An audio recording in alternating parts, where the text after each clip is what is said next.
प्रिय विद्यार्थियों नमस्कार। हिंदी की ऑनलाइन शिक्षण व्यवस्था में आप सबका हार्दिक अभिनंदन स्वागत।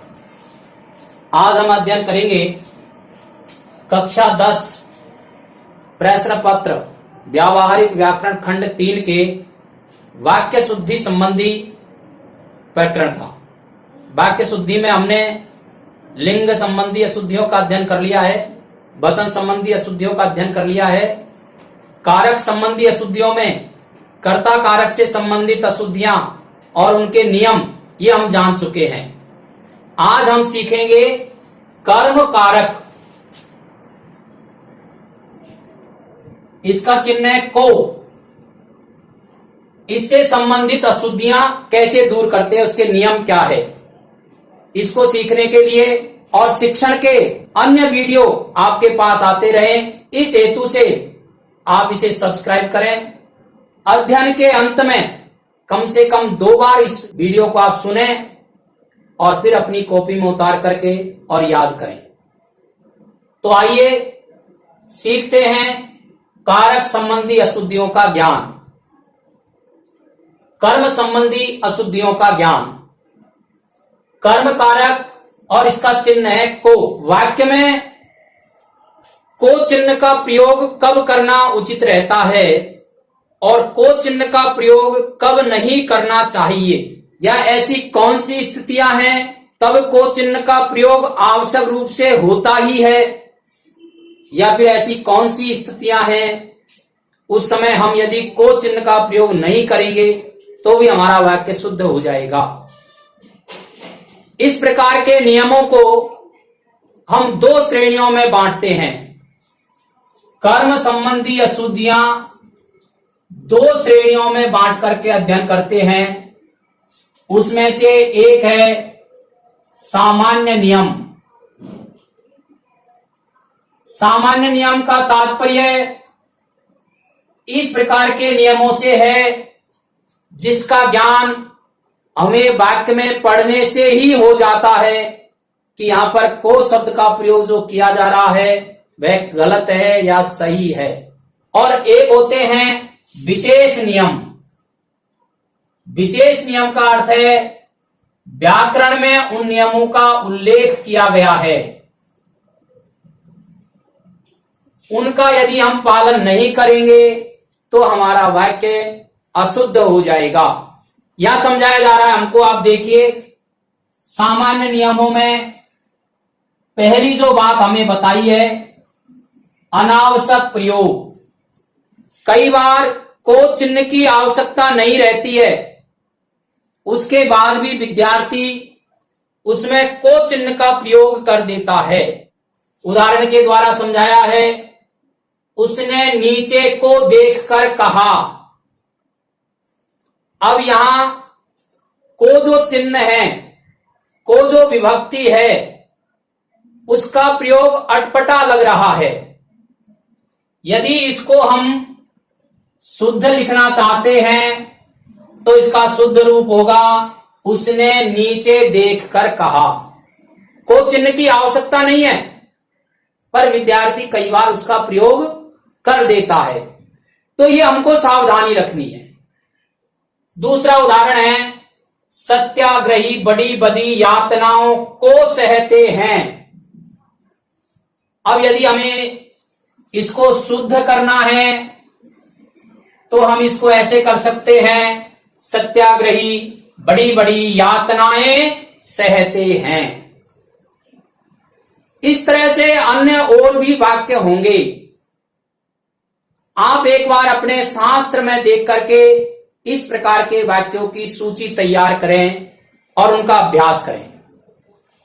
दूसरा नियम का, से, के लिए और के साथ, इन शब्दों के स्थान पर कई बार विद्यार्थी को शब्द का प्रयोग कर देता है।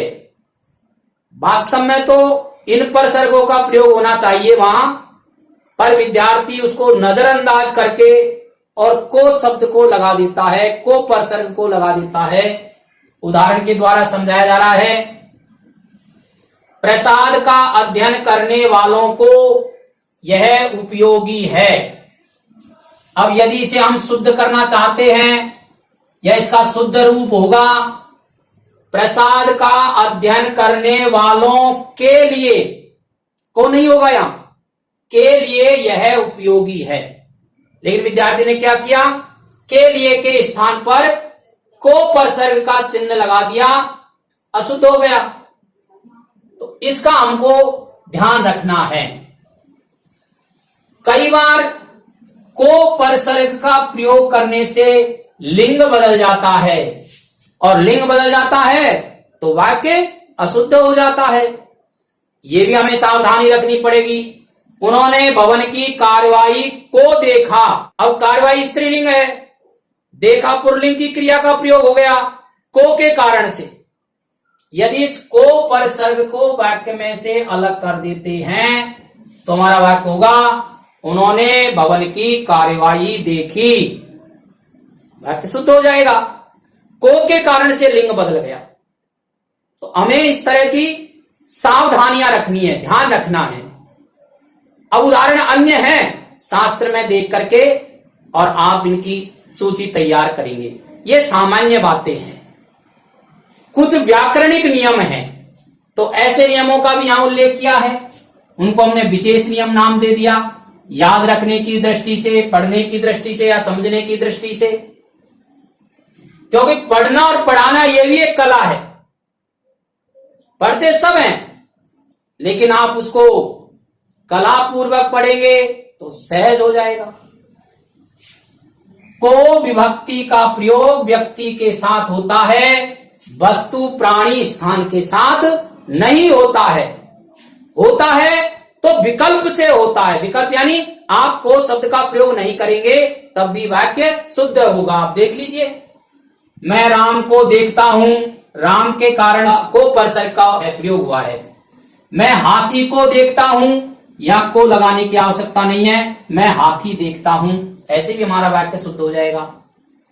मोहन अजायब घर को देखता है, इसको शुद्ध करने के लिए मोहन अजायब घर देखेगा, ऐसे शुद्ध हो जाएगा। तो व्यक्ति के नाम के साथ को परसर्ग लगाना आवश्यक है, लेकिन वस्तु प्राणियों के साथ इसका प्रयोग करना आवश्यक नहीं होता है। कुछ क्रियाएं ऐसी हैं, बुलाना, सुलाना, कोसना, पुकारना, जगाना, भागना या भगाना, पीटना, मारना, इन क्रियाओं के साथ को का प्रयोग आवश्यक रूप से होता है। हमें ये ध्यान रखना है, ये क्रिया यदि वाक्य में आ रही है तो को का प्रयोग करना है। मैंने राम को बुलाया, शुद्ध वाक्य है। मोहन ने मच्छर को मारा, मारना क्रिया ना, इसलिए वाक्य शुद्ध है। राम ने रावण को मारा, मारना क्रिया के कारण से को का शुद्ध प्रयोग हुआ है। कुत्ते को भगा दो, यद्यपि हमने पढ़ा है कि कुत्ता प्राणी है, उसके बाद भी को का प्रयोग हो रहा है क्योंकि भगाना क्रिया आ रही है। ऐसे ही एक महत्वपूर्ण और नियम इसमें है, यदि कर्ता का कृतित्व प्रकट करना है, कर्ता के कृतित्व की शक्ति को प्रदर्शित करना है, तो वहां को परसर्ग लगाया जाता है।